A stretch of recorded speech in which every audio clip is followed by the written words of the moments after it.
Hello. Thank you for joining today here at the Bridge Building with Angela podcast. I am your host, Angela Johnson Ayers, and it's a pleasure to be speaking with you. I wanted to ask you a question. Where are you on your journey today? Where are you on your path? And don't let that question stress you out, because as all you listeners know that is a question that we always start our show with. We want to know, where are you on your journey? And hopefully some of the words that we speak on today's show will encourage you, motivate you, help you to see maybe sometimes the error of your ways, how you're not walking, how you should be walking, or maybe you need to take some steps back in order to go forward. That's one thing about life, you all, and I really want us to hone in on that. We think about life as a journey here at the Bridge Building with Angela podcast. The analogy using a bridge is because two reasons. One is because I believe that God has called me to help provide information, wisdom, insight into your life to help you walk across whatever bridges you're trying to get to. Second of all, bridges are overpasses. So many times, you can't not get across a body of water. They build a bridge. And so a bridge is there to help you overcome various obstacles. But sometimes on that bridge, if there's an accident on that bridge, if there's a backup on the bridge, you may have to turn around on that bridge and wait and then try to recross at another time.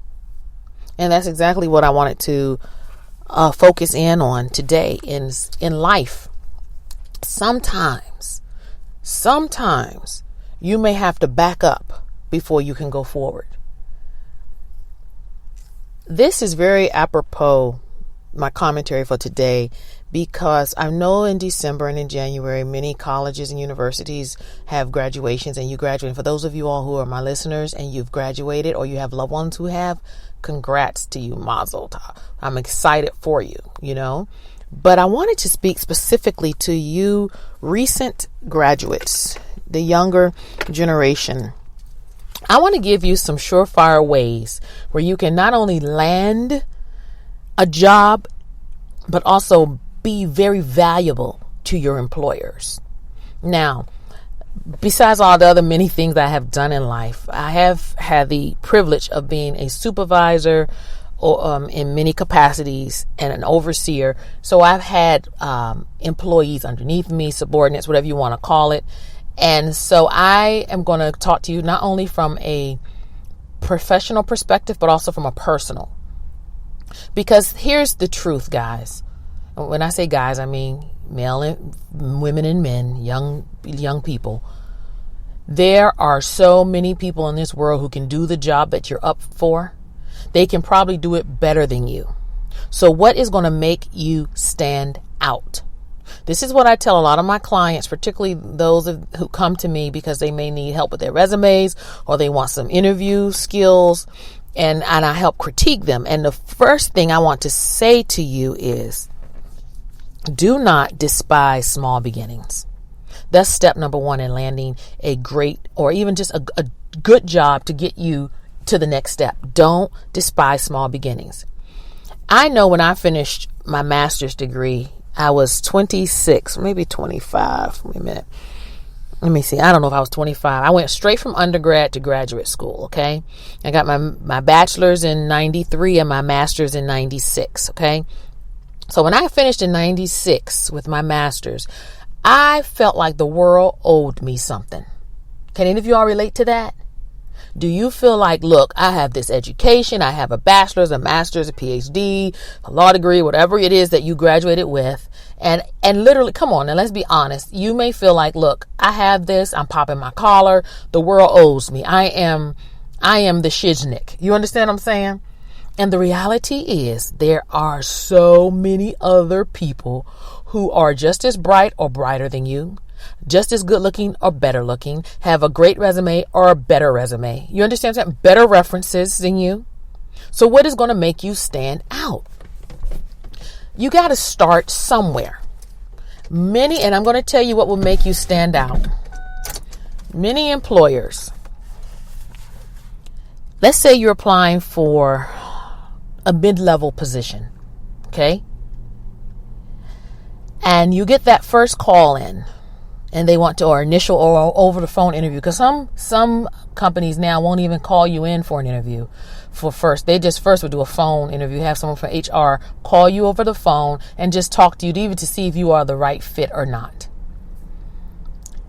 When you get that initial call, or if they do call you in for initial interview, let them know that yes, you want this particular position.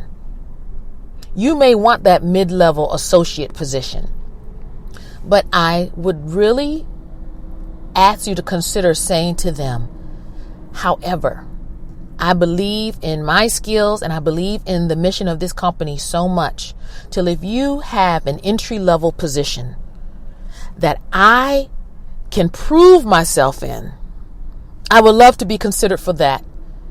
Knowing that after proving myself, you'll be willing to reevaluate my resume, reevaluate me, and then allow me to be put in a mid-level or higher position.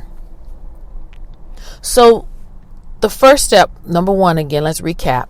And again, this is just the teacher, the instructor in me, because repetition helps you learn better.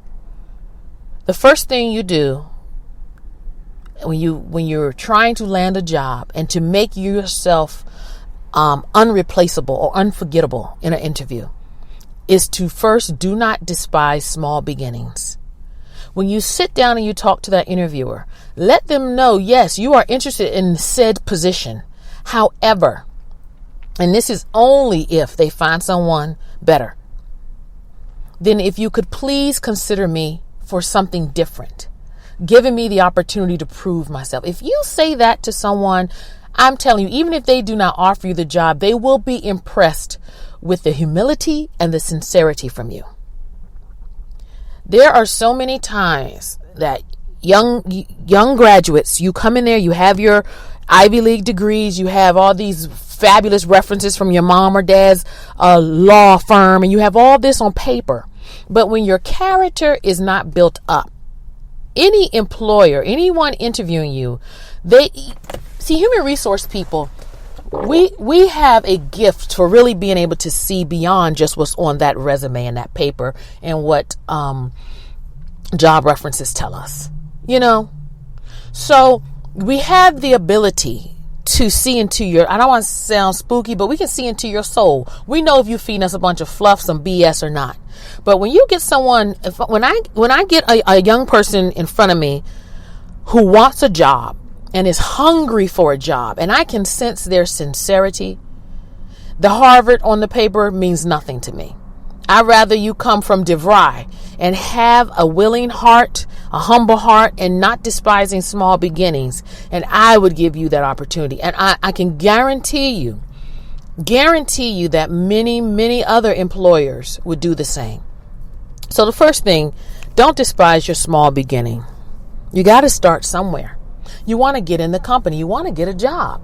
I'm not telling you just take anything. Now, if you're in that situation where you just have to make a certain amount, then you do what you have to do. But more than likely, if you tell them, if you can just give me 6 months, 3 to 6 months to prove myself to you and learn, I will then love for you to reconsider me for the whatever position, okay? Second thing I want you all to understand, you recent graduates, is you need to make your bosses feel like they cannot and that the company cannot survive without you. Let me give you an example, and this has nothing to do with the workplace. Let me make it personal for you, those of you who can relate. I'm a wife and a mother, okay?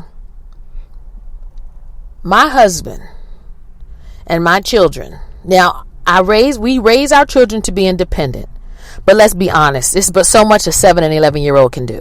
Okay, they don't know how to do the bills that I do. They don't know how to, schedule the doctor's appointments. It's just certain things they don't know how to do. Same with my husband. Now with my husband, so that's different. My children, they really do need me.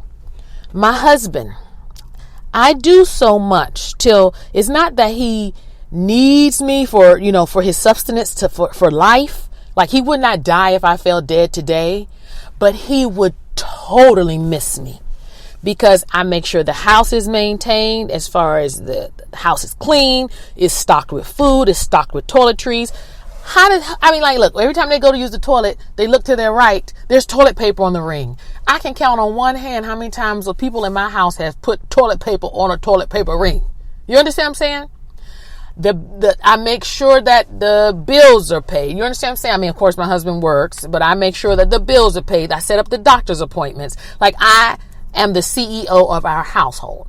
Now, if I left the house today, would my husband die?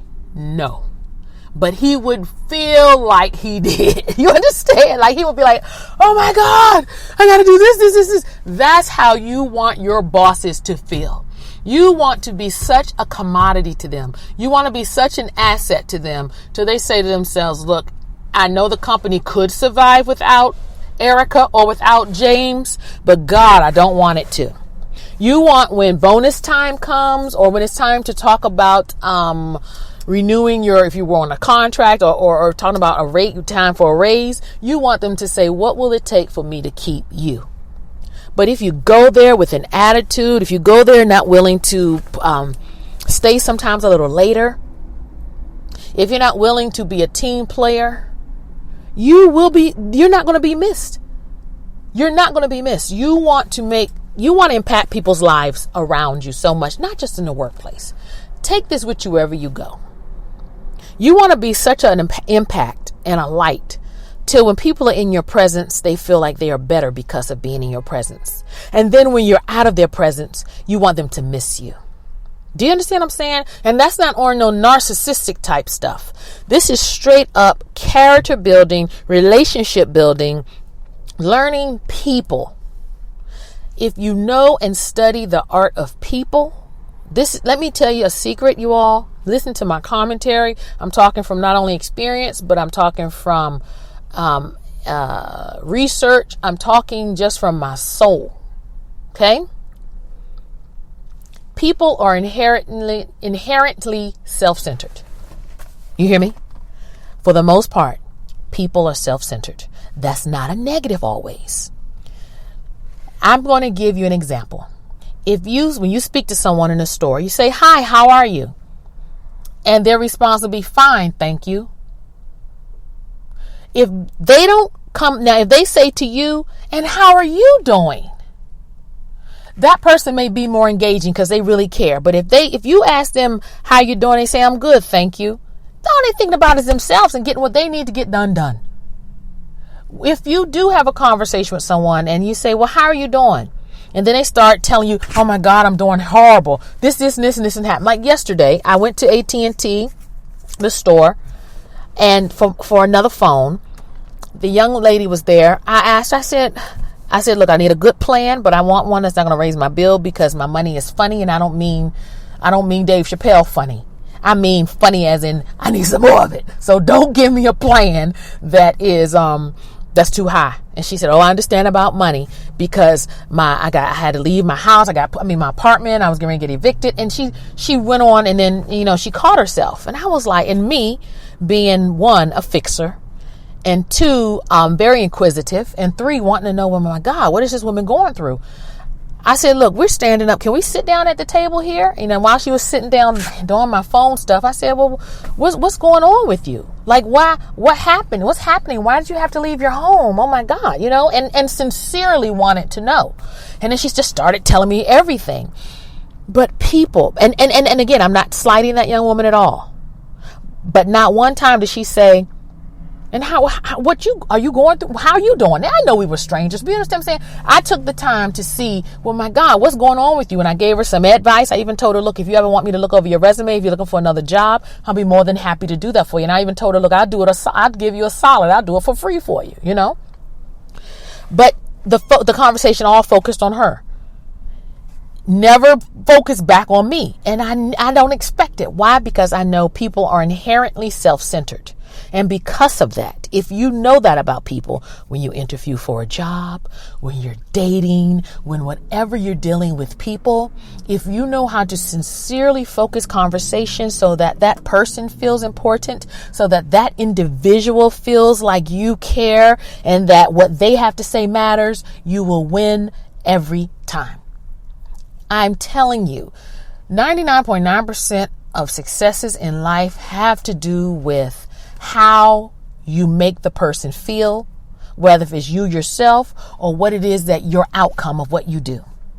Now, you can be the nicest person in the world, but if you cannot produce, if you cannot turn in reports on time, if you cannot solve issues that the company is having, if you cannot represent clients where the firm is making money, if you are killing patients and your patients at the hospital are dying, or something, if whatever job or career you're in, if you are not producing for that said company, hospital, whatever it is, you don't need to be there. You will be replaced. But if you are result driven and people oriented, you are unreplaceable. You understand that? So let's recap. Point one, let's start from the beginning. Do not despise small beginnings. Start somewhere, guys, on your career path. See, I made a lot of mistakes climbing the ladder. A lot. And I think that's why now I'm such a good and excellent CEO of my household and also the different little small businesses that I run now, because I have made so many mistakes with people. I have had leadership positions from high school, college, business, workforce, and I have made major mistakes with people. There was a time where I did not want to listen to what other people had to say, which is horrible. And this goes for those of you all who are bosses on jobs. You are the employer. You are the program manager. You are the director. You understand? You're the manager. And so you don't listen to your subordinates. You're not listening to the staff beneath you. This is what I say and this is how it goes. And when you are that way, it beats down and destroys the morale of the company. It literally makes people not want to work for you. And it is true. Studies have shown that companies where bosses are liked, their workers will be more productive because they want to please the boss. It's just like, let's look at the structure of Google.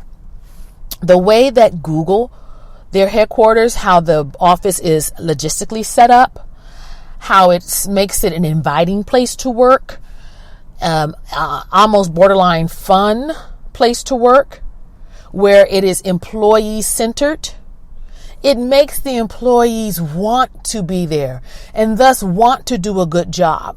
You want to continue having that good job. You want to work at Google because you know that it's a great environment. It's a great company. The pay is good. The workplace. You don't have to dress like too businessy all the time. And the coffee's good. You know what I'm saying? Like, there's so many perks.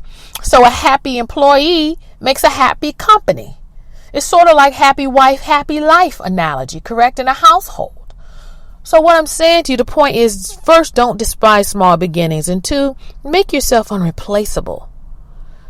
3, the way to really keep and maintain and to grow in your jobs or in your career, be a problem solver. Like, don't just do the bare minimum. I would even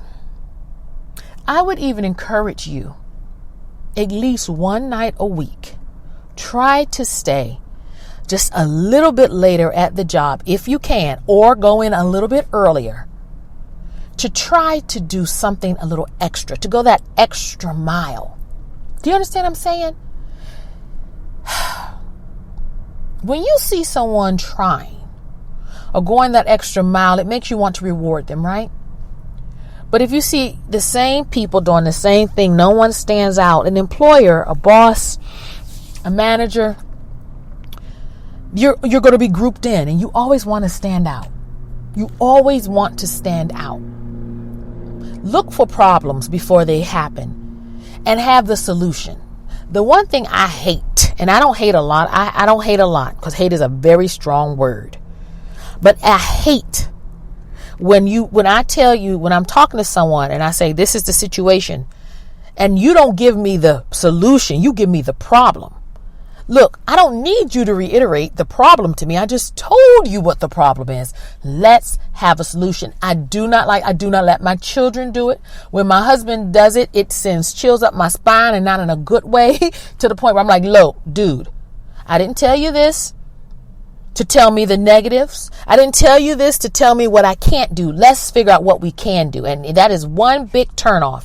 Anyone who is a boss, anyone who is a leader, you hate to have people around you. And I can't speak for everyone, but I just know, me being a leader myself, I don't like people around me who are going to tell me, when I tell them my dream or my vision or what I have planned to do, don't tell me the roadblocks. Show me the road. Do you understand what I'm saying? Don't sit here, and if I say, look, we are going to purchase this land, we're going to purchase 200 acres, and I need you all to get some permits and blah, blah, blah, blah, blah. Don't you dare come to me and say, but that land has been sitting dormant and that land might be this, and what if this happens, and oh no, what if the land can't be perked? And look, don't come to me with all this negative.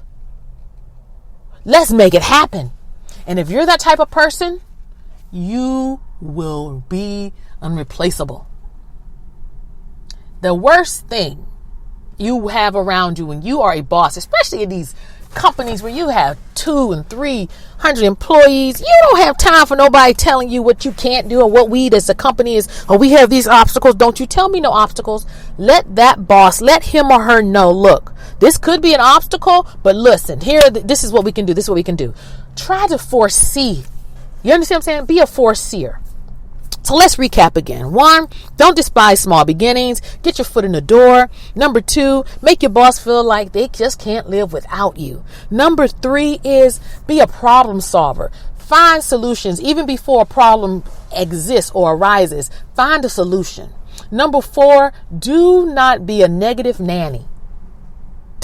When your boss tells you this is what the situation is, make it be doable. It's okay to give your point of view. It's okay to say, to be realistic. I'm not saying don't be realistic, okay? I mean, really. If there are tons of, if there's just things that just cannot be done legally from a legal perspective or whatever, I'm not saying don't do that. But what I'm saying is be solution driven. When and if you are solution driven, people like that. I love, one thing, and I pride myself on, my mother, she knows she can call me, and hopefully my other siblings, I think they do too. They can call me and they can say, Angela, I need you. Can you look up this doctor? Can you research this for me? And I will jump on it instantly. You don't hear me say, well, I don't know if that doctor, I don't know if he still practices. I don't know. That's wasted time that I could be looking and seeing about this doctor, getting his star rating and see what type of reviews this doctor has received. Or if someone says, Angela, can you look for a job for me? I want a new marketing job. I'm not going to be like, well, you know what? They're not really hiring a lot of marketing. That's not what they asked me. I say, I sure will. I'll look it up. How about I'll send you about 4 to 7 jobs in the next 2 days. How that sound? You see what I'm saying? When you are a problem solver, people love it. I love when people can get something done. And I don't want to have to tell you how to get it done. Don't let your boss have to tell you. If your boss says, look, we need to have an open house for a home. Let's say you're in real estate. I want to do an open house for this $7.2 million home. I want you to organize the open house and, make sure everything's there that should be there. Your boss, now he's told you his vision. Now, you already know for the open house, you should have flyers about the house, right? Brochures. You know that you're going to have probably some, either for that house at that price point, you're probably going to have some champagne or some wine, or however the open house is going to be. You're going to have something, make it very inviting. You may have music playing, a little quartet or something, whatever it is to get clients in that door, right? But don't come to your boss and right after he tells you that say, well, what do you want me to do? And what kind of food should we have? And what should we do? No. You've been there long enough, you know, or you can just come up with ideas. I'm not saying don't ask questions. That's different. But even in asking questions, there's a way that you can figure out the answer without always worrying your boss. You know what I'm saying? Have initiative. That's my last point. Have initiative. Be a self-starter. Those go hand in hand. A self-starter. Because that tells me if I want to hire a vice president or if I need someone to be my eyes and ears when I'm not there and to be the boss when I am not there. Let's say I'm bi-coastal and I'm on the West Coast and I need you to help watch the East Coast division. I know because you're a self-starter and you have initiative that I can trust you. And that relieves a lot of stress. And a boss that does not have a lot of stress is a good, happy boss. And if you have a happy boss, you have a prosperous business, you have money coming in, and you get money too coming in, right? So, let's recap, guys. First, don't despise small beginnings. Number 2, let your boss feel like the company would totally take a nosedive if you weren't there. 3, you got to make yourself unreplaceable by being a problem solver. Be a problem solver. I like to call it problem solver / future teller. Because you can see, you're a seer. All right. Let's say that you are a seer. You can see this. Okay. This may be coming in the horizon. This, I see this could be happening. So let me come up with some strategies. Another way to be unreplaceable is sometimes stay a little later on the job or come in early. Show some initiative. If you don't have anything to do, say, hey, do you have anything extra? What can I do to help you, to help relieve some stress off of you? A boss loves to hear that. And lastly, just be a self-starter. You know that the company has a fundraiser every year. Maybe you could take the initiative and just jot down a few things that would help raise money or help just brainstorm for some things. That, my friends, is how you make yourself unreplaceable. Look, I want to thank you so much. Continue to listen to me, my podcast on Apple, Spotify, and Spreaker, and all the other streaming platforms that are out there. And also check me out on my YouTube channel. Continue to please pass this along to others. Follow me and subscribe. Look, talk to you soon. Be blessed. And please know that life is a journey. You take it one step at a time. You may have to sometimes take a few steps back, but don't stop. Start walking again. Talk to you soon. Be blessed. This again is your host, Angela Johnson Ayers. Bye-bye.